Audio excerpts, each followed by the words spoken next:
আর কি বলবো, মনটা ভালো নেই। ব্যাগ গুছিয়ে গেছিলাম ১ সপ্তাহের জন্য কারো বাড়িতে যে থাকবো। আর সেই প্ল্যানটা পুরো ভেস্তে গেল। যাই হোক, কোনো একটা কারণের জন্য আমাদের চলে আসতে হলো, ঝগড়া অশান্তির জন্য।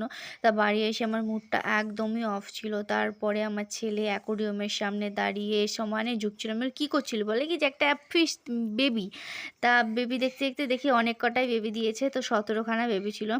তারপরে আমরা ওখানে গিয়েছিলাম একটু ঘুরতে গোলাপের ক্ষেতে। তারপরে ওখান থেকে ডাইরেক্টলি আমরা চলে গেছিলাম মায়াপুরে। তো মায়াপুরে খুব সুন্দর লাগলো জায়গাটা আমার। মানে তো অনেকবার গেছি, তোমরা জানো।